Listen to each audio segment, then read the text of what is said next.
Ang mga nanay walang sinusukuan, walang laban na inuurungan. Isa na riyan si Nanay Elena Goze. Wala mang katuwang, kinaya pa ring maging sapat para sa mga anak. Nanay na, tatay pa. Naalala ko yung mga hirap na naranasan ko. Pero napaglalabanan, kasi hindi ako naniniwala na porket babae, hindi kaya taguyod ng pamilya. Kilalanin natin siya at ang kanyang kwentong kabarangay. Grabe! Good morning! Good morning, Nanay! mga kabarangay! Good morning, Nanay Elena! O Nanay Bing! Bing! Nanay Bing! Mami, good morning po. Good morning po. Good morning po sa lahat. Mga kababayan, kabarangay.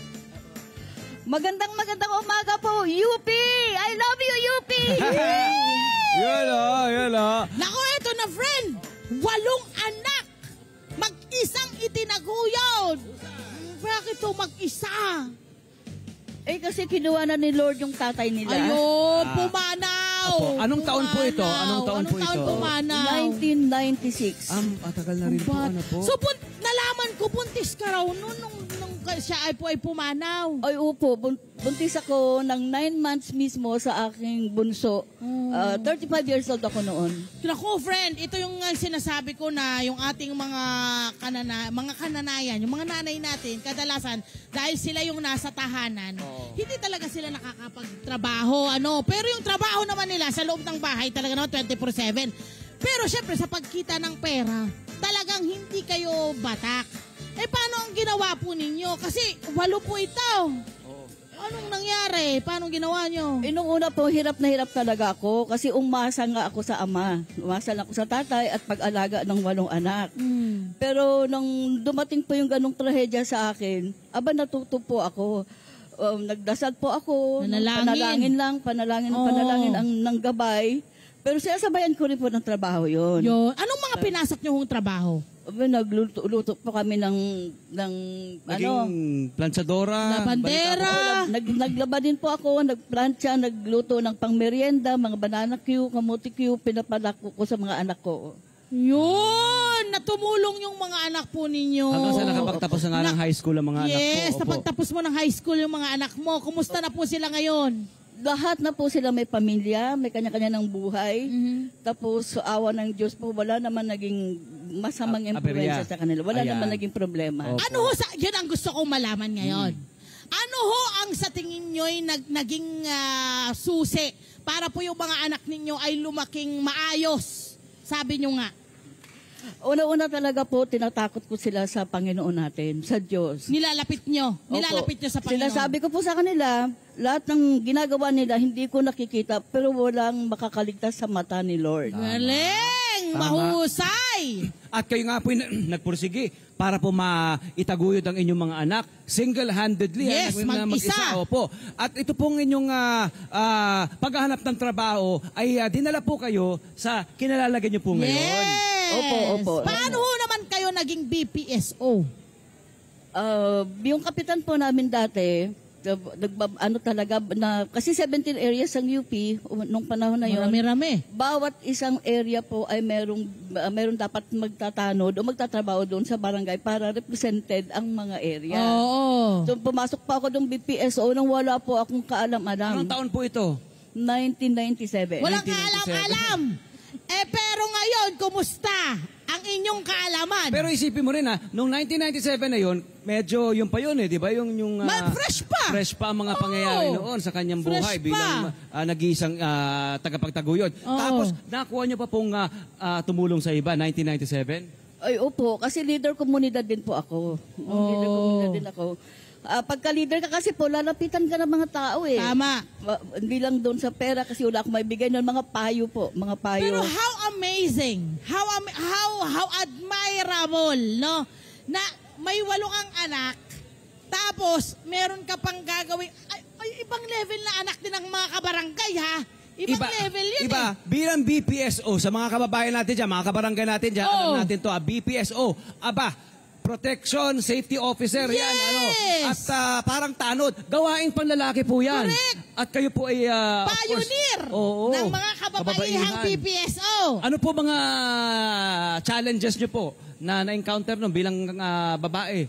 Ako na marami BPSO? po. Kasi ang BPSO po, inahanap nun gulo. Laging sa gulo. Pag may gulo yung area, tawag sa barangay, may nagwawala dito, may nag-aaway dito, may nagsasabunutan dito. BPSO ang una-una po noon, napupunta para Ano ang awatin. approach no ninyo, Ate Bing, Mama Bing, pag ganun po yung mga nangyayari? Anong unang-unang approach po ninyo? Para lang may idea kami ba kung paano nyo inaayos sa mga Kasi kabarangay? away-away yan eh. Oo, mahirap yun eh. Siyempre po, nagbibigay galang kami, magandang gabi Very kami, nice. tinatanong namin, ano po ba problema? Yun. Pag-uusapan natin yan. Yun!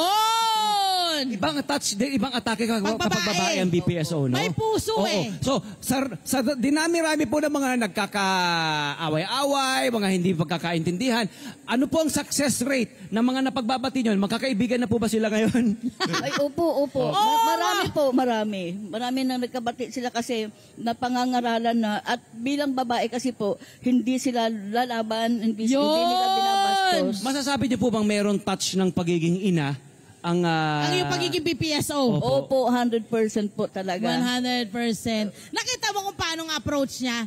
Magbibigay respeto. Number 1. Kaya pag magbigay respeto na, mahihiya na yung mga kabarangay niya. Ay, ano po, nagbabang loob, nakakahiya naman. Ganon yun. Pero hindi pa rin, love ha, tumitigil ang ating kabarangay ngayon, si Nanay Bing. Ngayon pong Enero 2024 ay napag-desisyon na niyo pong pumasok sa council sa Lupon po. Pagiging lupon. Opo. Gusto niya talaga ng gulo, ano? Gusto niya ng challenge. Ay, gusto niya ng gulo na ayusin. Gusto niya ng peace and order. Ano pong Challenge. challenges? Ano pong naisipan nyo at pinasok nyo po ito ulit? Yung galing kasi po sa BPSO, re-responde, dadalhin sa barangay, lupon na po ang hahawak po. noon. Oo. Pag ginawa ka na ng lupon, pagkakasunduin na sila, pero kapag una-una parang siyempre mainit po sila, gusto nilang magkakasakitan, Yes. kinakalma ng lupon yun. Oo. Ano pong fulfillment ang nakukuha nyo, Ate Bing? Sa pagiging lupon naman ngayon. Member ng lupon. Ano yung nakukuha niyong parang fulfillment, kasiyahan? kasiyahan. Ano po ba yung parang ano nyo ng sa puso ninyo na yes, nagawa ko tayo mga ganyan. Paano ba? Naku, napakasaya po kapag ka nakaayos ka ng isang gulo. Yes. Nakaayos ka ng isang gulo, tapos nakapagpabati ka ng tao Yes. na matagal na sila nag-aaway. Yes. At nabigyan mo sila ng advice na nakikinig. Ngayon Yun. po, kamusta naman po ang peace and order situation dito sa Barangay UP Campus? Payapa naman po na. Wala na pong mga ganito mga pagtatalo. Opo, kasi po, ang Barangay UP Campus nagbuo ng mga volunteer sa bawat area, nakatuwang ng mga regular na BPSO. Yun. Kaya doon pa lang sa area, na-stop na yung gulo. Hindi na nakakarating sa inyo. Yes, hindi na po. Ganda! Mahusay! Pwede po bang pakicopy and paste ito mga kabarangay? Ha? Ang ganda eh. Parang Pwede meron yan. na silang point person agad para hindi na lumaki ang problema. Ganda. Tama. Ayan, mabuhay ka! Ano po masasabi niyo po sa mga katulad niyo pong napupursigi at single mother? Ano po ang inyong payo? Payo. Para sa katulad ng solo parent po, hindi po totoo na hindi natin kaya. Oo. Kaya po natin yan lamang meron ka lang dapat na goal. May objective ka lang dapat tutunguhin. At yung pamilya po, yung mga anak priority mo kasi lalaki rin naman yon. Aha. Hindi naman yun manatiling maliliit sila. Aha. Kaya nasa panahon ka ng paghihirap. Pero pag lumaki po yan, doon ka na makarasap ng sarap. Ng ginhawa. Ano po mensahe niyo po sa inyong mga anak? Yes.